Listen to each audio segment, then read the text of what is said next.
प्रतियोगी विद्यार्थियों, एक बार फिर से आपका स्वागत है आपके अपने YouTube चैनल प्रारंभ क्लासेज में। पेट के एग्जाम का एडमिट कार्ड आज जारी हो गया यानी कि 10 दिन है आपके पास युद्ध स्तर पर तैयारी करने के लिए।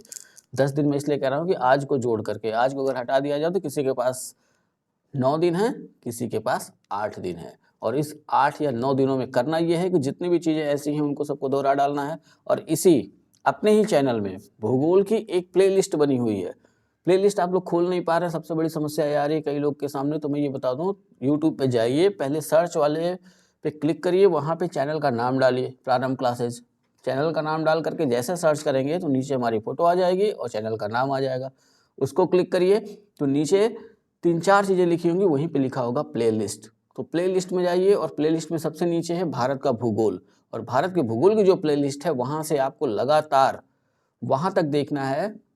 उस प्लेलिस्ट से छोड़ दिएगा जहाँ पे भारत की भूगर्भिक संरचना, वो बाद में देखिएगा, लेकिन उसके पहले के जो 7 या 8 वीडियो हैं वो आपको देख लेने हैं पेट एग्जाम से पहले। रीजन कि सारा जो इन्होंने जीके का पोर्शन दिया हुआ है भूगोल का, वो सारा वहाँ से कवर होगा। भारत के पड़ोसी देश कवर होंगे, सीमाएं कवर होंगी, भारत के राज्य कवर होंगे, अधिकतर चीज़ें वहाँ पे कवर हो जाएंगी। ठीक है, वैसे ही कॉन्स्टिट्यूशन की वीडियो थोड़ी लंबी होगी, लेकिन प्लेलिस्ट में ही संविधान की भी वीडियो पड़ी हुई है, अनुच्छेद 51 का तक, यानी मूल कर्तव्य तक। तो जब जब टाइम मिले उसको देखते रहिए। तो 8 दिन में ये काम पूरा कर लीजिए, अधिकतर क्वेश्चन आपके वहीं से मिल जाएंगे। अभी हम पढ़ क्या रहे थे? अभी हम पढ़ रहे थे भारत की नदियाँ। भारत की नदियों के तहत हिमालयी नदी तंत्रों को हमने पढ़ लिया था, यानी सिंधु नदी तंत्र, गंगा नदी तंत्र और ब्रह्मपुत्र नदी तंत्र। तो इन 3 नदी तंत्रों को हमने देख लिया है अच्छे से। अच्छे का मतलब कि वनडे का कोई भी एग्जाम हो उससे बाहर क्वेश्चन नहीं आएगा। अब उसी वीडियो को आगे बढ़ाएंगे और आज देखेंगे प्रायद्वीपी भारत की नदियाँ। जैसे ही प्रायद्वीप, मैंने समझाया था, प्रायद्वीप वो भूखंड होता है, बड़ा भूखंड, जो 3 तरफ से जल से घिरा हो। तो भारत के मैप के नीचे अगर हम देखें तो भारत, आधा भारत, यानी जिसको हम प्रायद्वीप कह रहे हैं, इसको हम दक्षिण भारत भी कह सकते हैं, 3 तरफ से जल से घिरा है कि नहीं। पूरब की तरफ बंगाल की खाड़ी, दक्षिण की तरफ हिंद महासागर और पश्चिम की तरफ अरब सागर। तो उस पूरे हिस्से को कहते हैं प्रायद्वीप। तो उसी संदर्भ में भारत को कहा जाता है भारतीय प्रायद्वीप। ठीक है, तो भारतीय प्रायद्वीप यानी दक्षिण भारत की नदियों के बारे में चर्चा करेंगे।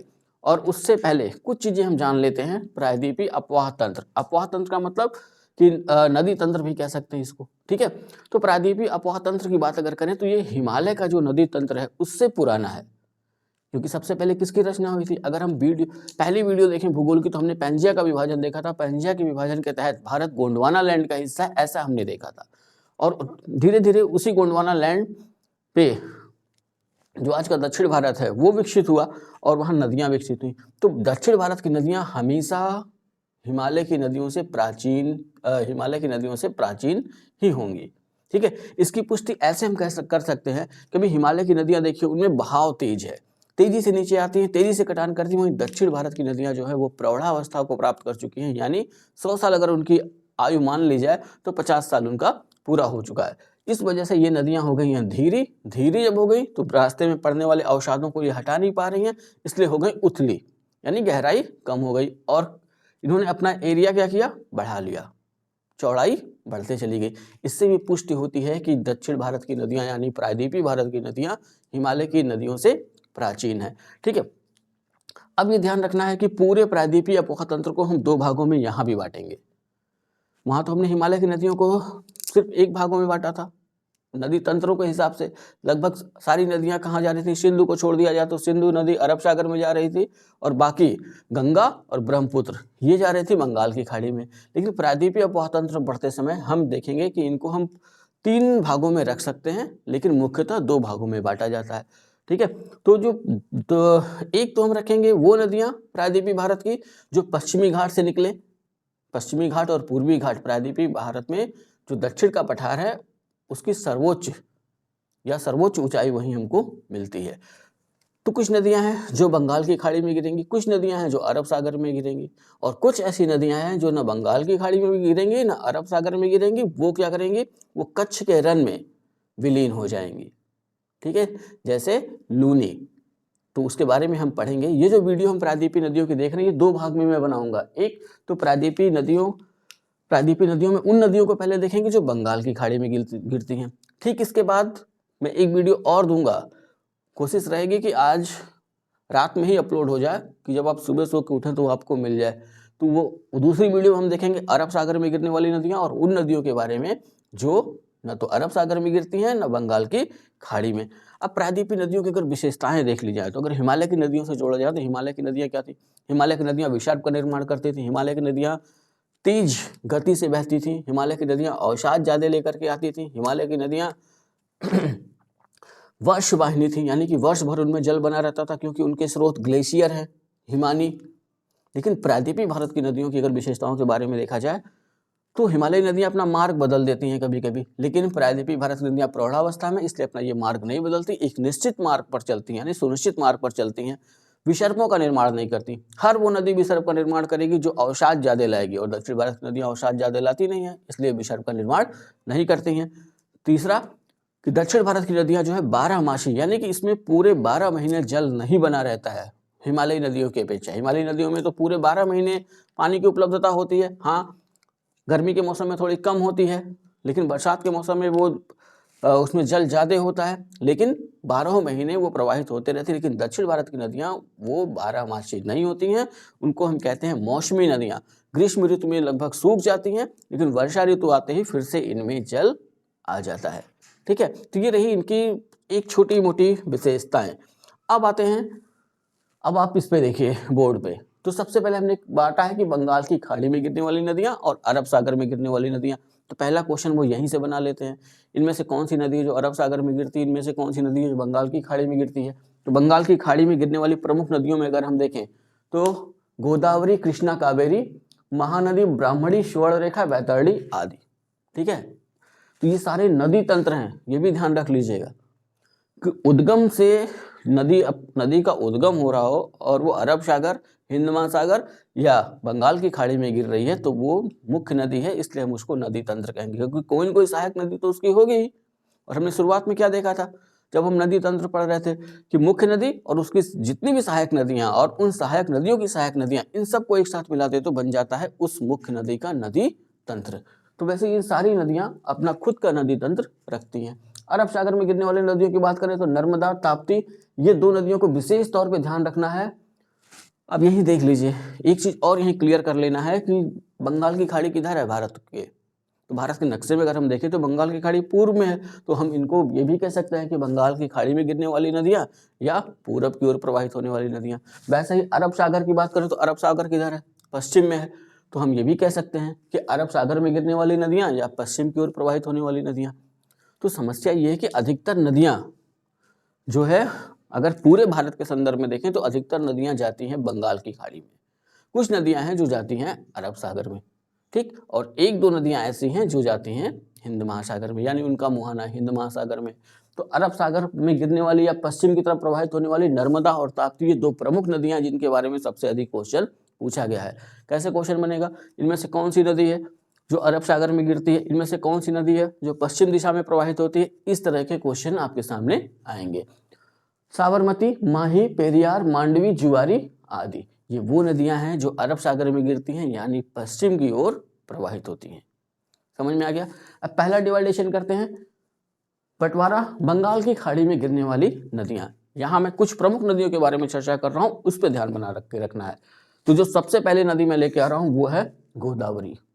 ठीक है, तो यहां ये ध्यान रखना है कि हर नदी का उद्गम हमको देख लेना है, और मुहाना मैंने कहीं लिखा होगा, कहीं नहीं लिखा है, तो मुहाना सबका कहाँ है, बंगाल की खाड़ी, क्योंकि इतना तो क्लियर है। पहला हम जो अभी हमने क्या समझा कि बंगाल की खाड़ी में गिरने वाली नदियां, तो हर नदी का मुहाना बंगाल की खाड़ी।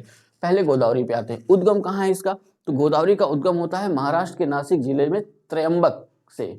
और त्रयंबक कहाँ पे है, तो ये पश्चिमी घाट पहाड़ियों में पड़ता है। ठीक है, सह्याद्री भी कह सकते हैं। तो कभी आपको कंफ्यूज करने के लिए, उसको पता है कि आप तो इतना रटा हुआ महाराष्ट्र के नासिक जिले में त्रयंबक या त्रयंबक जहाँ से गोदावरी निकलती है वहाँ एक मंदिर भी बना हुआ है, उस मंदिर को कहते हैं त्रयंबकेश्वर। तो त्रयंबकेश्वर भी ऑप्शन में दे सकता है।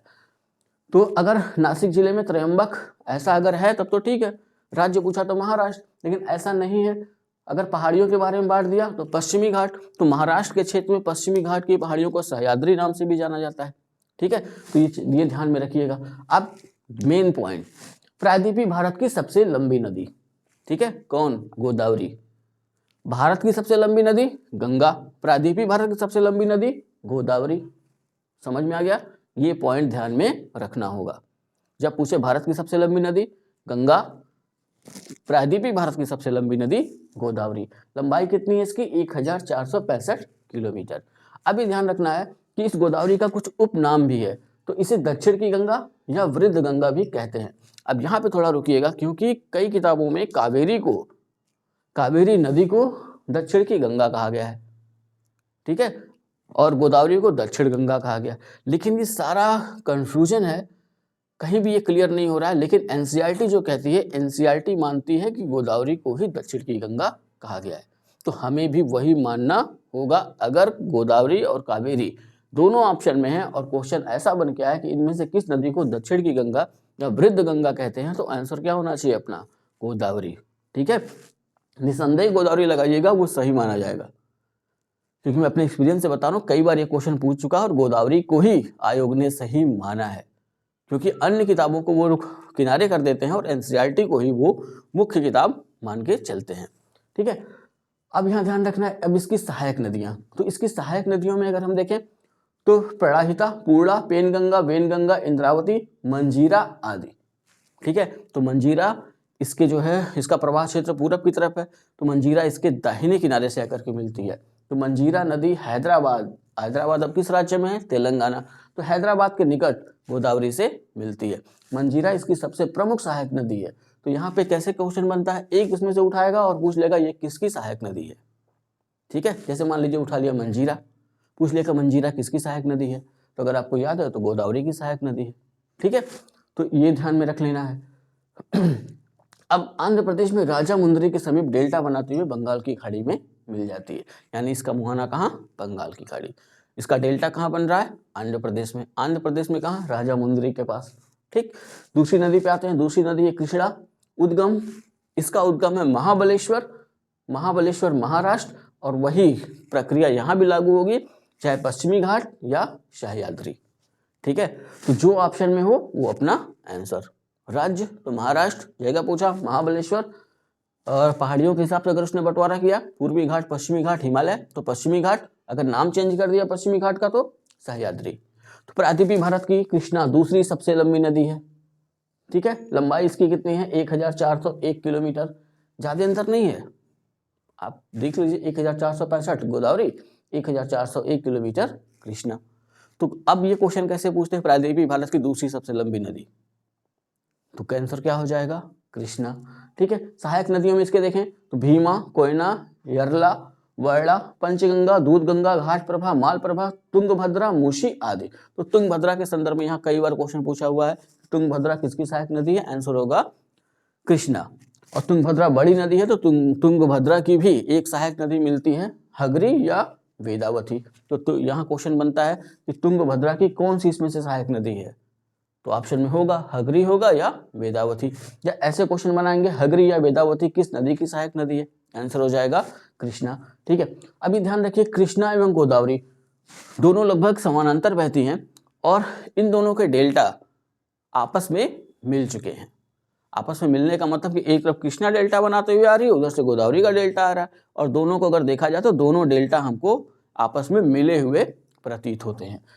तो ध्यान रखिएगा, कृष्णा और गोदावरी के डेल्टा आपस में मिले हुए हैं। यह भारत का दूसरा सबसे बड़ा डेल्टा है। तो भारत का पहला सबसे बड़ा नदी डेल्टा अगर देखें तो वो कौन सा है? वो है गंगा ब्रह्मपुत्र का डेल्टा। और दूसरा अगर भारत का सबसे बड़ा डेल्टा देखें तो वो कौन सा हो जाएगा? कृष्णा गोदावरी का डेल्टा। समझ में आ गया? ठीक, अभी इतना ही जानना है इसके बारे में। अगली नदी अगर हम देखें तो कावेरी। उद्गम अगर देखें तो कर्नाटक के कुर्ग जिले में ब्रह्मगिरी पहाड़ियों से। लंबाई इसकी कितनी है? 800 किलोमीटर। ठीक है, इसकी सहायक नदियों की बात कर लें तो हेमावर्ती, लोकापावनी, शिमशा, हेरांगी, अर्कावती, लक्ष्मण तीर्थ, कबिनी, भवानी, अमरावती, सुवर्णवती आदि, ये इसकी सहायक नदियां हैं। अब कावेरी नदी से संबंधित 2-3 प्रमुख पॉइंट ध्यान ये रखना है कि कावेरी नदी पर ही 2 जलप्रपात प्रमुख मिलते हैं। एक है शिव समुद्रम कहाँ पे है? मांड्या जिला कर्नाटक। ठीक है, और दूसरा है हेगेनेकल, धर्मपुर जिला तमिलनाडु।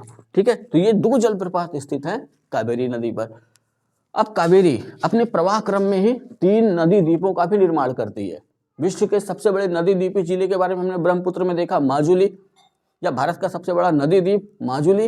वैसे ही यहाँ ध्यान रखना है कि कावेरी भी 3 ऐसे द्वीप बनाती है, एक है श्रीरंगपट्टनम, दूसरा है शिव समुद्रम और तीसरा है श्रीरंगम। तो अपने प्रवाह के क्रम में ये 3 ऐसे द्वीपों का निर्माण करती है। श्रीरंगपट्टनम की बात करें तो टीपू सुल्तान ने इसको अपनी राजधानी बना रखा था। ठीक है, कावेरी के प्रवाह क्षेत्र को rice bowl of South India कहा जाता है, यानी दक्षिण भारत का चावल का कटोरा। ऐसा माना जाता है कि इतिहास में हमको ऐसा मिलता है कि एक हाथी जितनी जगह बैठने में घेरता है, उतने में एक परिवार के खाने का अनाज उत्पादित किया जा सकता है। ऐसा कावेरी डेल्टा के बारे में कहा गया है। एक चीज़ और मैं यहाँ कावेरी के संदर्भ में बता देना चाहता हूँ, वो आपको सुन लेना है। वो ये कि दक्षिण भारत की नदियों में ये नदी अपवाद है, जहाँ दक्षिण भारत की सारी नदियाँ मौसमी हैं। मौसमी का मतलब वर्षा ऋतु में उसमें जल आ जाएगा, लेकिन ग्रीष्मकाल में जल जो है यानी वो सूख जाएंगे। लेकिन कावेरी मात्र एक ऐसी नदी है दक्षिण भारत की जो अपवाद है, जो सूखती नहीं है। यानी कि कावेरी दक्षिण भारत की एकमात्र नदी है जिसमें पूरे वर्ष भर जल बना रहता है। ठीक है, तो ये ध्यान में रखिएगा, ये क्वेश्चन पूछता है। रीजन ये है कि दक्षिणी पश्चिमी मानसून से भी इसको पानी मिल जाता है, और उधर लौटते मानसून से जो उत्तर पूर्वी मानसून जो हो जाता है उससे भी इसको जल मिल जाता है। इसलिए इस नदी में पूरे साल भर पानी की उपलब्धता बनी रहती है। ठीक है, अगली नदी पर हम देखें, अगली नदी अपनी है महानदी। उद्गम देखें तो महानदी का उद्गम है छत्तीसगढ़ के धमतरी जिले में सिंघावा पहाड़ी से। लंबाई इसकी 8,551 किलोमीटर। सहायक नदियों में अगर हम इसको देखें तो शिवनाथ, हसदो, मांड, ईब, जोंक, तेल, ये इसकी सहायक नदियां हैं। इसका मुहाना कहाँ है, निकल कहाँ से रही, छत्तीसगढ़ से। छत्तीसगढ़ से सीधे उड़ीसा होते हुए या उड़ीसा राज्य से पहुंचेगी बंगाल की खाड़ी में। मुहाना इसका है पारादीप, उड़ीसा, बंगाल की खाड़ी। अब यहाँ भी ध्यान रखिएगा, महानदी पे 3 परियोजनाएं बनाई गई जो सबसे अधिक पूछी जाती है। एक है हीराकुंड परियोजना, दूसरी है नराज और तीसरी है टिकरपारा। तो ये 3 बहुउद्देशीय परियोजनाएं इसी नदी पर निर्मित हैं। हीराकुंड के बारे में कई बार क्वेश्चन पूछा हुआ है कि हीराकुंड बांध किस नदी पर बनाया गया है, महानदी पर। ठीक है, यहाँ से गलत नहीं होना चाहिए।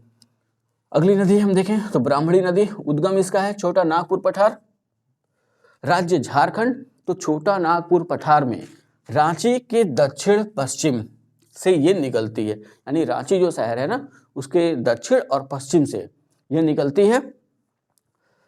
यह दक्षिणी कोयल और शंख नदियों से मिलकर बनी है। एक है नदी दक्षिणी कोयल जो वहां से निकल रही है, और एक आगे निकलती है शंख। जब ये 2 नदियां आपस में मिल जाती हैं तो वो नदी कहलाती है ब्राह्मणी नदी। और इसका भी मुहाना कहाँ, इसका भी मुहाना बंगाल की खाड़ी यानी ओडिशा, ध्यान में रखिएगा। ठीक है, ओडिशा से प्रवाहित होते हुए बंगाल की खाड़ी में जाकर के मिल जाती है। अगली जो नदी स्वर्ण रेखा उद्गम हम देखें तो ये भी रांची के दक्षिण पश्चिम छोटा नागपुर पठार से निकलती है। और इसलिए ध्यान में रखिएगा कि जमशेदपुर यानी टाटानगर, जमशेदपुर से होकर प्रवाहित होती है। दूसरे शब्दों में कहें तो जमशेदपुर शहर किस नदी के किनारे स्थित है, स्वर्ण रेखा नदी के किनारे स्थित है। ये भी कहाँ जाकर के मिलेगी, बंगाल की खाड़ी में, उड़ीसा से होते हुए। ठीक है, अगली बैतरणी नदी। उद्गम इसका कहाँ पे है, क्योंझार पठार, उड़ीसा। कहाँ जाके इसका मुहाना होगा, बंगाल की खाड़ी। उड़ीसा से निकल रही है, उड़ीसा से होते ही बंगाल की खाड़ी में। अगली नदी पेन्नार नदी। इसका उद्गम कर्नाटक के कोलार जिले में नंदीदुर्ग पहाड़ी से। कोलार में खान है जो सोने के लिए प्रसिद्ध है, कोलार की हट्टी खान। ठीक है, प्राचीन भारत में हम लोगों ने देखा था, यहाँ मैं आपको याद दिला दूं। और उस पर एक मूवी भी बन चुकी है, KGF, कोलार गोल्ड फील्ड। ठीक है, कर्नाटक के कोलार जिले में नंदीदुर्ग पहाड़ी से इसका अपवाह क्षेत्र कृष्णा और कावेरी के बीच में, इसलिए इस नदी को याद में रखना है। ठीक है, यानी क्वेश्चन कैसे बनाते हैं, कृष्णा और गोदावरी नदी के बीच प्रवाहित होने वाली प्रमुख नदी। ठीक, आंसर क्या हो जाएगा, पेन्नार नदी। इसका अपवाह क्षेत्र कृष्णा और कावेरी के बीच है। इसकी सहायक नदियां हैं जयमंगली, कुंदेरू, सागिलेरू, चित्रावली, पापाशिनी। ठीक, लास्ट नदी जो हम देख रहे हैं बंगाल की खाड़ी में गिरने वाली जो प्रायद्वीपीय भारत की है वो है बैगाई नदी। इसका उद्गम तमिलनाडु के मदुरई जिले में वर्षानद पहाड़ी से। ठीक है, और इसको इसलिए मैंने लिख दिया कि ध्यान रखिएगा प्राचीन शहर है मदुरै, अब हम उसको मदुरई नाम से जानते हैं। ठीक है, तो मदुरै या मदुरई किस नदी के किनारे स्थित है? वैगई नदी के तट पर ही स्थित है। तो ये प्रायद्वीपीय भारत का पहला वीडियो। इतना तैयार करिए, जल्द ही, यानी कि जब तक आप इस वीडियो को पूरा देखेंगे, थोड़ा बहुत जो नोट्स बनाना होगा बनाएंगे, तब तक आपको दूसरी वीडियो उपलब्ध हो जाएगी। और 9 दिन थोड़ा मैं व्यस्त था इसलिए आपको वीडियो नहीं मिल पाई, लेकिन ये 9 दिन हम युद्ध स्तर पर लगेंगे। कुछ चीज़ें मैं लगातार आपको दूंगा और इस 9 दिन में हम सारी वो चीज़ें कवर कर लेंगे जिनकी हमको ज़रूरत होगी, अधिक से अधिक क्वेश्चन जहाँ से बनने की संभावना होगी। ठीक है, तो इतना तैयार करिए। वीडियो अगर अच्छी लगी हो तो लाइक करिए, कमेंट करिए, वीडियो को शेयर करिए। चैनल को अगर अभी तक सब्सक्राइब नहीं किया तो चैनल को सब्सक्राइब भी कर लें। साथ ही साथ अन्य विद्यार्थियों को भी अपने चैनल के साथ जोड़ें। तो इतना तैयार करिए, मिलते हैं नेक्स्ट वीडियो में, तब तक के लिए जय हिंद।